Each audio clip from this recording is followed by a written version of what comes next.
1930 to 1950. 1930 first round table conference was started, and then after 1931 second round table conference was started. The year 1932 third round table conference was started. இதில் பர்டிகுலராக important விஷயம் என்னென்னு பார்த்தீங்கன்னா, இது ஈஸியாக நம்மளால் ஞாபகம் வச்சுக்க முடியும். இந்த 3 ரவுண்ட் டேபிள் கான்ஃபரன்ஸையும் 30ங்கிறது நம்மளுக்கு 0ல் முடியாததுனால 0 ஆஃப்டர் 1ன்னு ஞாபகம் வச்சிங்கன்னா ஃபர்ஸ்ட் ரவுண்ட் டேபிள் கான்ஃபரன்ஸ் நம்மளால் எழுத முடியும். அண்ட் தென் இந்த இயர் 1931 பார்த்தீங்கன்னா 1ன்னு முடியறதுனால 1 ஆஃப்டர் 2 அப்படின்னும் பொழுது நம்மளுக்கு செகண்ட் ரவுண்ட் டேபிள் கான்ஃபரன்ஸ் ஞாபகம் வந்துடும். இந்த இயர் 1932 பார்த்தீங்கன்னா 2ன்றது முடிகிறதுனால 2 ஆஃப்டர் 3 அப்படின்னு ஞாபகம் வச்சுன்னா தேர்ட் ரவுண்ட் டேபிள் கான்ஃபரன்ஸை நம்மளால் கண்டிப்பாக எழுத முடியும், நம்மளுக்கு மறக்கவே மறக்காது. அண்ட் தென் அடுத்து பார்த்தீங்கன்னா 1935 government of India act was passed. And then move on to 1939. இது வந்து ரொம்ப வெரி வெரி இம்பார்ட்டண்ட்டான year. After the first world வார்க்கு அப்புறம் வந்து செகண்ட் வேர்ல்டு வார் ஸ்டார்ட் ஆன இயர் இது. So 1939 second world war began இல்லைனா ஸ்டார்ட்ஸ் அப்படின்னு எழுதலாம். And then move on to இந்த year 1940 August offer. And then 1945 இது ரொம்ப ரொம்ப வந்து முக்கியமான இயர்னு சொல்கிறாங்க. ஏன்னா second world war ended. From 39 to 1945 தான் வந்து செகண்ட் வேர்ல்டு வார் ஸ்டார்ட் ஆகி நம்மளுக்கு எண்டட் ஆன இயர் இது. ஸோ 1945 பார்த்தீங்கன்னா செகண்ட் வேர்ல்டு வார் எண்டட். அதுக்கடுத்து பார்க்க போகிற வருடம் என்ன பார்த்தீங்கன்னா 1947. இது நம்மளால் மறக்கவே முடியாத ஒரு வருஷம். ஏன்னா நம்மளுக்கு சுதந்திரம் அடைஞ்சது அன்றைக்கி தான். India won independence. இந்த year 1947 India won independence. And then move on to 1950. இந்த இயர் இந்தியா பிகம் ரிபப்ளிக். நம்ம republic day each and every year நம்ம செலிப்ரேட் பண்ணிட்டு இருக்கோம் நம்ம ஸ்கூலில். ஸோ இந்த இயர் 1950 பார்த்தீங்கன்னா India become republic. And then 1947 independence டேவும் நம்ம செலிப்ரேட் பண்ணியிருக்கோம். ஸோ இந்த 2 இயரும் நம்மளால் மறக்கவே முடியாது. அதனால் இண்டிபெண்டன்ஸும் நம்மளுக்கு வந்து மெமரியில் இருக்கும், அண்ட் தென் ரிபப்ளிக் டேவும் மெமரியில் இருக்கும். அதே மாதிரி முக்கியமான விஷயம் டைம் லைனில் 1930 to 1950 இயர்ஸ் கேட்டாங்கன்னா ரொம்ப ரொம்ப முக்கியமான விஷயம்னு பார்த்தீங்கன்னா இந்த முதல்ல இந்த 3 இயர்ஸ் ஃப்ரம் 30, 31, 32 இந்த ரவுண்ட் டேபிள் கான்ஃபரன்ஸ் எழுதிடலாம். 1947 அண்ட் 1950 முடிச்சிங்கன்னா இதில் 5 ஈவெண்ட் நீங்கள் எழுதுந்த இடம். So you carry 5 marks easily. அதுக்கு இது வந்து நல்லா படிக்கிற பசங்க இதில் வந்து நான் மொத்தம் 9 ஈவெண்ட் எழுதியிருக்கேன். உங்களுக்கு நீங்கள் வந்து இதை தான் எழுதணும்னு நான் சொல்லலை, உங்களுக்கு எது ஞாபகம் இருக்கோ அதை எழுதலாம். இருந்தாலும் நான் சொன்னதை நீங்கள் யோசித்து பார்த்தீங்கன்னா இது ரொம்ப ஈஸியாக இருக்குன்றதுக்காக தான் நான் திரும்பி சொல்கிறேன். And then scale is must. Scale 1 unit equal to 5 years. Again and again நான் ரிப்பீட் பண்ணுறது என்னென்னா, நீங்கள் ஸ்ப்ளிட் பண்ணுறதுக்கு ஏற்ற மாதிரி தான் வந்து நீங்கள் இயர்ஸை எழுதணும். 1 யூனிட்டுங்கிறது சேம், பட் 5 இயர்ஸா இல்லை 10 இயர்ஸா அப்படிங்கிறத வந்து நீங்கள் எழுதியாகணும். Next I move on to geography lesson 1 location relief and drainage India map. Okay, geography lesson 1 location relief and drainage. இதில் வந்து நான் எதெல்லாம் எக்ஸ்பிளைன் பண்ணியிருக்கேன்னு பார்த்தீங்கன்னா ranges and then coast and then plateau. இதில் நம்ம பார்க்க போகிற ஃபஸ்ட் மேப்பில் ஒன்று பார்க்க போகிறது 3 இம்பார்ட்டண்ட்டு. இதுலேருந்து கண்டிப்பாக ரேஞ்சிலேருந்து ஒன்று வரும், அண்ட் தென் கோஸ்ட்லேருந்து ஒன்று வரும், அண்ட் தென் பிளாட்டியூலேருந்து ஒன்று வரும். ஸோ இதுலேருந்து நம்மளுக்கு 3 மார்க்குக்கு கண்டிப்பாக வரும். இந்த 3 மார்க்கில் ஏதாச்சும் ஒன்று டெஃபினட்டாக வரும், இல்லை 2 டெஃபினட்டாக வரும். ஸோ நல்லா இதை வந்து கவனிச்சுக்கோங்க. நான் ரேஞ்சஸ் எல்லாம் வந்து ப்ரௌன் கலரில் இது பண்ணியிருக்கேன். இந்த ரேஞ்சஸ்க்கு வந்து இம்பார்ட்டண்ட்டான விஷயம் என்ன அப்படின்னு பார்த்தீங்கன்னா, you have to draw like this curve. முதல்ல இந்த கர்வ் மாதிரி நம்ம ட்ரா பண்ணதுக்கப்புறம் after that you have to mark the places Karakoram range. இப்போ பாருங்கள், கரக்கோங்கிற ரேஞ்சு அட் த டாப் மோஸ்ட்டில் பார்த்தீங்கன்னா ஃப்ரம் இங்கேருந்து நம்மளுக்கு இது வரைக்கும் நம்ம அந்த கர்வ் மாதிரி ட்ரா பண்ணிவிட்டு and then you have write Karakoram range. And then move on to second one அப்படின்னு பார்த்தீங்கன்னா என்ன ரேஞ்சுனா Ladakh range. First Karakoram range and that அதுக்கு கீழே நம்மளுக்கு லை ஆகிறது என்னென்னு பார்த்தீங்கன்னா Ladakh range. And then move on to third one Karakoram range, Ladakh range, and then third ஒனில் என்ன லை ஆகுதுன்னா ஜாஸ்கர் ரேஞ்ச். இந்த ஃபஸ்ட்டு 3 ரேஞ்சுமே வந்து ஆர்டராக லைனாக வரும். நீங்கள் அது எந்த இருந்தால் நீங்கள் நல்லா ஞாபகம் வச்சுட்டா மட்டுமே தான் ஃபஸ்ட்டு என்ன ரேஞ்சு, செகண்ட் என்ன ரேஞ்சு, தேர்ட் என்ன ரேஞ்சுன்னு எழுத முடியும். And then move on to fourth one. நம்மளுக்கு ஆல்ரெடி நம்மளுக்கு இந்தியாவில் வந்து எந்த டெசர்ட் இருக்குதுன்னு நம்மளுக்கு வந்து எல்லாருக்குமே தெரியும், தார் டெசர்ட். அது தார் டெசர்ட்டாக இருக்கிறதுக்கு முக்கிய காரணம் என்னென்னு பார்த்தீங்கன்னா இந்த ரேஞ்ச் தான். இந்த ரேஞ்சோட நேம் என்னென்னு பார்த்தீங்கன்னா ஆரவல்லி ரேஞ்ச். இந்த 4 ரேஞ்சுமே வந்து ரொம்ப ரொம்ப இம்பார்ட்டண்ட்டு. You have to draw like this curve and then only you have to mark right the places. Then move on to coast. கோஸ்ட்டில் பார்த்தீங்க அப்படின்னா மொத்தம் 4 இருக்குது. ஒன்று Konkan coast, second one is Malabar coast, third one is Coromandel coast, and fourth one is northern Circar. First one is Konkan coast. Konkan அப்படின்றத நம்ம எந்த ஏரியாவிலேருந்து எந்த ஏரியா வரைக்கும் நம்மளுக்கு ஃப்ரம் ஸ்டார்டிங் டு எண்டிங் பாயிண்ட்டை நம்ம பார்க்க போகிறோம் அப்படின்னா இந்த இடத்துல நம்மளுக்கு மும்பைன்ற பிளேஸ் நம்மளுக்கு ஏற்கனவே ஆல்ரெடி மார்க் பண்ண தெரியும். So that is a starting point. So அங்கேருந்து பார்த்தீங்கன்னா ஒரு 2 சென்டிமீட்டர் கூட இருக்காது. அதாவது கோவா நியர்பை கோவா வரைக்கும் நம்ம மார்க் பண்ணோம்னா அதுதான் என்னென்னு பார்த்தீங்கன்னா கொங்கன் கோஸ்ட். இன்னொரு வாட்டி சொல்கிறேன், நல்லா கேட்டுக்கோங்க. மும்பை பிளேஸ் கிட்ட கரெக்டாக ஸ்டார்டிங் பாயிண்ட் இருக்கணும். அண்ட் தென் ஃபினிஷிங் பாயிண்ட் பார்த்தீங்க அப்படின்னா நியர் கோவா கிட்ட நம்ம மார்க் பண்ணோம்னா that is called Konkan coast. And then move on to second one Malabar coast. இந்த மலபார் கோஸ்ட்னாலுமே மலபார்னாலுமே நமக்கு ஆல்ரெடி நம்மளுக்கு நல்லா தெரியும், அது கேரளா பார்டர்னு நம்மளுக்கு நல்லா தெரியும். ஸோ அதனால் நம்மளுக்கு அதுக்கு வந்து கன்ஃபியூஷனே இருக்காது. இப்போ நம்மளுக்கு மலபார் கோஸ்ட் வந்து நம்ம எங்கேருந்து ஸ்டார்ட் பண்ண போகிறோம் அப்படின்னு பார்த்தீங்கன்னா, நமக்கு இந்த பெண்ட் அந்த கர்வ் மாதிரி இருக்குது பார்த்தீங்களா, அதுக்கு ஆப்போசிட்டில் அப்படியே ஸ்ட்ரெயிட்டாக வந்தீங்க அப்படின்னா that is the starting point of Malabar coast. And then ending வந்து உங்களுக்கு நல்லா தெரியும். இந்த மவுத் இங்கே நோஸுக்கு கீழே மவுத் மாதிரி பெண்டாக இருக்குது இல்லைங்களா, அதுக்கு ஸ்ட்ரெயிட்டாக நீங்கள் முடிச்சிருது தான் ending point of Malabar coast. And then third one is Coromandel coast. இந்த கோரமண்டல் கோஸ்ட்டையும் நார்தன் சர்க்காருக்கும் வந்து சென்டர் பாயிண்ட் எதுன்றதை நான் சொல்கிறேன், நல்லா கவனிச்சுக்கோங்க. நம்ம இந்தியா மேப்பில் டபிள்யூ மாதிரியான ஒரு கர்வ் வந்து அங்கே இருக்கும். அந்த டபிள்யூ சென்டர்லேருந்து அந்த நோஸ்க்கு கீழே வரைக்கும் நம்ம மார்க் பண்ணோம்னா that is called Coromandel coast. Again இந்த டபிள்யூ சென்டர்லேருந்து நம்மளுக்கு இந்த லாஸ்ட் இந்த ஒடிசாக்கு மேலே நம்ம வந்தோம் அப்படின்னா that is called northern Sarkar. இப்போ நம்ம அடுத்து பார்க்க போகிறது பிளாட்டியூஸ். மொத்தமே இதில் பார்த்தீங்கன்னா 3 டைப் ஆஃப் பிளாட்டியூஸ் இருக்குது. இந்த 3 டைப் ஆஃப் பிளாட்டியூ வந்து வெரி இம்பார்ட்டண்ட் பிளாட்டியூ. இப்போ நம்ம ஃபர்ஸ்ட் ஒன் பார்க்க போகிறது மால்வா பிளாட்டியூ. மால்வா பிளாட்டியூ எப்படி கரெக்டாக மார்க் பண்ணுறதுன்னு நான் சொல்கிறேன். சியா நம்மளுக்கு இந்த இ மாதிரியான இங்கிலீஷ் ஆல்ஃபபெட் நம்மளுக்கு இருக்குது. இ மாதிரியான ஆல்ஃபபெட் நம்மளுக்கு இருக்குது. அந்த இ சென்டரில் அங்கேருந்து பார்த்தீங்கன்னா ஒரு 2 சென்டிமீட்டருக்குள்ளேயே நம்ம அங்கே கரெக்டாக நம்ம வந்தோம் அப்படின்னா first you have to point dot வச்சுட்டு அதுக்கப்புறமா நம்ம என்னென்னு எழுதணும்னா மால்வா பிளாட்டியூ. இன்னொரு வாட்டி சொல்கிறேன், நல்லா கேளுங்க. இந்த ஈன்ற ஆல்ஃபபெட்டை நீங்கள் ஃபைண்ட் அவுட் பண்ணிட்டீங்க அப்படின்னா ஸோ அந்த சென்டர்லேருந்து நம்மளுக்கு வந்து ஒரு 1.5 சென்டிமீட்டரோ இல்லை 2 நமக்கு கரெக்டாக வச்சுட்டு first you have to point dot and then when you have to write Malwa plateau. Okay, next move on to Chota Nagpur plateau. Chota Nagpur plateau நம்ம எப்படி மார்க் பண்ண போகிறோம் அப்படின்னா, இந்தியா மாதிரியே ஸ்மால் இந்தியா நம்மளுக்கு இந்தியாவுக்குள்ளே இருக்குது அப்படின்னு நான் நிறைய வாட்டி நான் எக்ஸ்பிளைன் பண்ணியிருக்கேன்.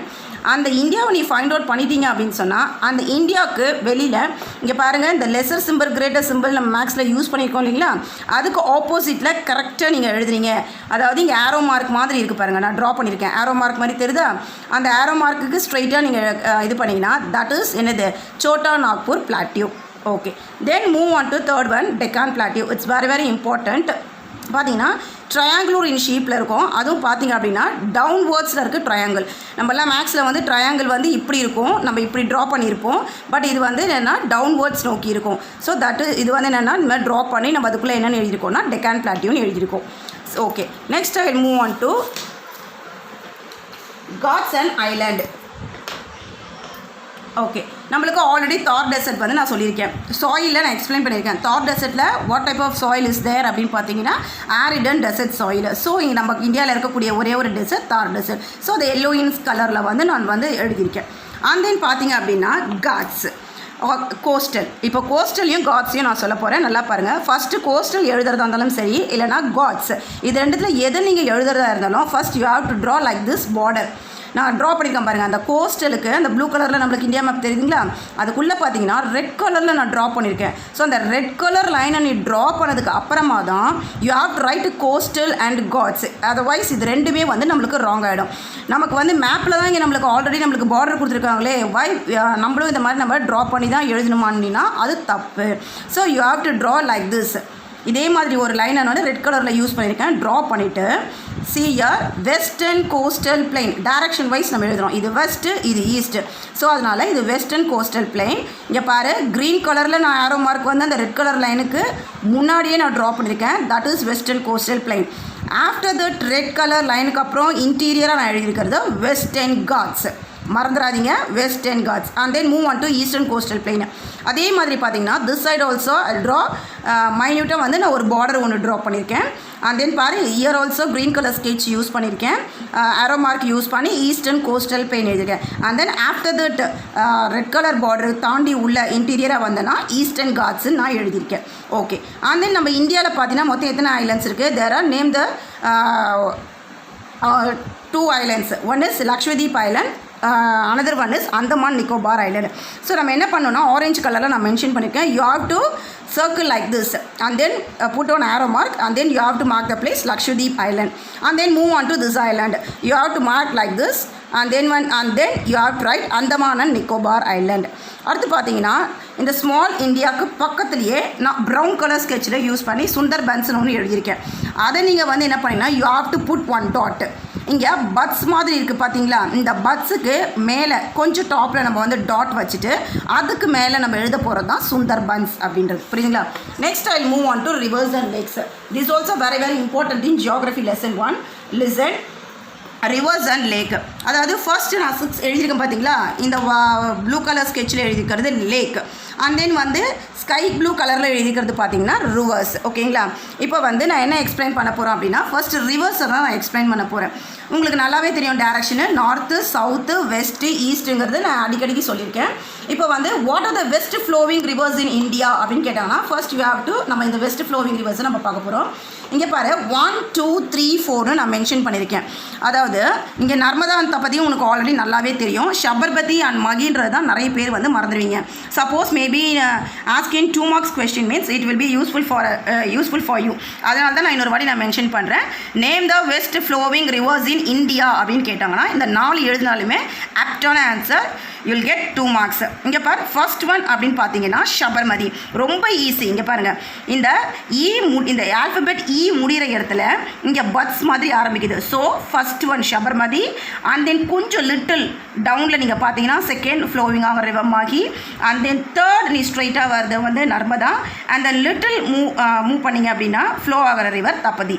These 4 rivers are west flowing rivers. And then I'll move on to east flowing rivers. What are the east flowing rivers in India அப்படின்னு கேட்டாங்க அப்படின்னு பார்த்தீங்கன்னா நான் நம்பர் போட்டிருக்கேன். நான் ஏன் இங்கே 6ன்றதை மேலே இங்கே நான் தனியாக போட்டிருக்கேன்னா நான் பிரம்மபுத்திராவை நான் மறந்துட்டேன். இது வந்து இந்த 2 மார்க் கொஸ்டினில் வராது. இருந்தாலும் மேபி பிரம்மபுத்திரா கேட்டுட்டாங்கன்னா உங்களுக்கு எல்லாருக்குமே எழுத தெரியும். இருந்தாலும் ஒரு வாட்டி ஞாபகப்படுத்துறதுக்காக தான் இதை நான் மறந்துட்டேன். ஸோ அதனால் இதை நான் லாஸ்ட்டாக நான் உங்களுக்கு வந்து மென்ஷன் பண்ணியிருக்கேன். ஃபஸ்ட்டு பாருங்கள், இந்த சைடு இதெல்லாம் ஈஸ்ட் ஃப்ளோவிங் ரிவர்ஸ். இதை வந்து நம்மளால் ஈஸியாக ஞாபகம் எல்லாருமே எம்ஜிஎம் போயிருப்போம் இல்லைங்களா? ஸோ அப்போ நீ என்ன பண்ணணுன்னா இங்கே பாரு எம்ஜி எம்முக்கு பதிலாக KV நம்ம போட்டுக்க போகிறோம். MG KV. ஸோ அப்போது ஃபஸ்ட்டு 2 ரிவரை நம்ம ஞாபகம் வச்சுக்க போகிறோம். M for Mahanadi, M for Mahanadi, and then G for Godavari. இங்கே பாருங்கள், மகாநதி ரிவரை நம்ம எப்படி ஐடென்டிஃபை பண்ணலாம் அப்படின்னு பார்த்தீங்கன்னா ரொம்ப ஈஸி, நம்ம கஷ்டமே பட தேவையில்லை. இங்கே பாருங்கள், இந்த மேப்பில் நான் எக்ஸ்பிளைன் பண்ணுறேன். இந்த மேப்பில் இங்கே C மாதிரி தெரியுதுங்களா? இந்த ரெட் கலர் மேப்பில் நான் மார்க் பண்ணியிருக்கேன் பாருங்கள். இந்த C மாதிரி இருக்குது பார்த்தீங்களா? அதுக்கு மேலே நம்மளுக்கு ஃப்ளோ ஆகிற ரிவர் தான் என்னென்னு பார்த்தீங்கன்னா மகாநதி ரிவர். ஓகேங்களா? அந்த மகாநதி ரிவருக்கு அப்புறமா நம்ம G போகிறோம். G for Godavari. இங்கே பாரு, இந்த W மாதிரி இருக்குங்களா? இந்த Wவில் சென்டராக நம்ம ஃபஸ்ட்டு இது பண்ணுறதா என்னதுன்னா கோதாவரி ரிவர். அந்த W முடிகிற எண்டிங்கில் வந்து நம்ம மார்க் பண்ணுறது தான் என்னென்னா கிருஷ்ணா. ஓகேங்களா? கிருஷ்ணாக்கு அடுத்து நம்ம பார்க்க போகிற ஃப்ளோ ஆகிற ரிவர் எதுன்னு பார்த்தீங்கன்னா காவேரி. அதாவது சென்னை பெண்டாக இருக்குது, அந்த நோஸ் வருது, அந்த நோஸ் இருக்குது இல்லையா, அந்த V மாதிரி இருக்கிற இடத்துல இங்கே ஃப்ளோ ஆகிற ரிவர் தான் என்னென்னு பார்த்தீங்கன்னா Kaveri river. After that Kaveri மவுத்துக்கிட்ட அந்த V மாதிரி இதை பாருங்கள், மவுத்துக்கிட்ட இந்த V மாதிரி வருதுங்களா? ஸோ அதை நான் காட்டுறேன். அங்கே நம்ம ட்ரா பண்ணியிருக்கிறது வந்து Vaigai river. Okay, last final river is Brahmaputra. இந்த இடத்துல நம்ம வந்து டீ க்ரோயிங் ஏரியா நான் மார்க் பண்ணியிருக்கேன். ஞாபகம் இருக்குங்களா? அந்த இடத்துல நம்ம பார்த்தோம் அப்படின்னா இப்படி நான் போட்டிருக்க இந்த டேரக்ஷன்லேயே வந்து நீங்கள் ரிவர் நான் இந்த மாதிரி வரைய சொல்லலை, பிரம்மபுத்திரா அப்படின்றத நீங்கள் சைடாக எழுதலாம். இதுதான் ஈஸ்ட் ஃப்ளோவிங் ரிவர். இதுவும் வந்து மேபி ஆஸ்கிங் 2 மார்க் கொஸ்டின்ஸ். இப்போ உங்களுக்கு வெஸ்ட் ஃப்ளோவிங் ரிவர்ஸ்னால் என்னென்னு தெரிஞ்சிட்ருக்கோம், ஈஸ்ட் ஃப்ளோவிங் ரிவர்ஸ்னால என்னென்னு தெரிஞ்சிட்ருக்கோம். And then move on to lakes. There are 6 type of lakes. என்னென்னா Wular lake, Sambhar salt lake, third one is Chilika lake, fourth one is Kolleru lake, and then fifth one Pulicat lake, last one is Vembanad lake. Okay, நம்ம first பார்க்க போகிறது Wular lake. இங்கே பாருங்கள், first you have to point out dot, அதுக்கப்புறம் தான் you have to mark the places. See, இது ரொம்ப easy. நீங்கள் டாப்பில் வந்து பாருங்கள், இந்த இடம் இப்படி ஸ்டார்ட் ஆகிற இந்த இடத்துல first you have to put 1 dot and then you have tried Wular lake. Okay, next move on to Thar desert. இந்த சம்பர் சால்ட் லேக் எங்கே இருக்குதுன்னு பார்த்தீங்க அப்படின்னா தார் டெசர்ட்டில் தான் இருக்கும். இது வந்து ரொம்ப சால்ட் லேக்குன்றதுனால தான் இதை வந்து சால்ட்டுன்னு இதில் ஆட் பண்ணியிருக்காங்க. அந்த தன்மை வந்து உப்பு தன்மையாக இருக்கும். ஸோ அதனால் வந்து தார் டெசர்ட்டில் இருக்கக்கூடிய ஒரே ஒரு லேக்குன்னு பார்த்தீங்கன்னா சம்பர் சால்ட் லேக். அதான் தார் டெசர்ட்டுக்கு பக்கத்துலேயே நான் வந்து என்ன பண்ணியிருக்கேன்னா டாட் பண்ணி நான் அதை மார்க் பண்ணி காமிச்சிருக்கேன். ஓகே, தேர்ட் ஒன் நம்ம என்ன பார்க்க போகிறோன்னா சிலிக்கா லேக். சிலிக்கா லேக்குக்கு இதை ஐடென்டிஃபை பண்ணுறதுக்கு நான் சொல்கிறேன் பாருங்கள். இது ரொம்ப ஈஸி. நம்மளுக்கு சிலிக்கா லேக் எந்த லெட்டரில் நம்மளுக்கு ஆரம்பிக்குது? சீன்னு ஆரம்பிக்குது. அதே மாதிரியான சி இந்த இடத்துல இருக்குது. நீங்கள் நல்லா பார்த்தீங்கன்னா உங்களுக்கு நல்லா தெரியும். நீங்கள் நல்லா பாரு, இந்த மாதிரி பெண்ட் ஆகி இப்படி சி மாதிரி நமக்கு வருது. நான் பென்சிலில் மார்க் பண்ணியிருக்கேன். அந்த சி மேலேயே என்ன பண்ணணும்னா டாட் வச்சிடணும். நல்லா அதனால தான் நான் டாட் பண்ணதுனால உங்களுக்கு அந்த சி தெரியல. That is called Chilika lake. புரியுதுங்களா? உங்கள் லெட்டரை நீங்கள் ஞாபகம் வச்சுக்கோங்க. சீல ஆரம்பிக்குது அந்த லேக்கு. சப்போஸ் நீங்கள் மறந்துட்டீங்க அப்படின்னா மேப்பில் இந்த மாதிரியான வளைவை பார்த்தீங்க அப்படின்னா அதில் டாட் வச்சுட்டிங்கன்னா சிலிக்கா லேக் நம்மளால் மறக்கவே முடியாது. And then fourth one is Kolleru lakh.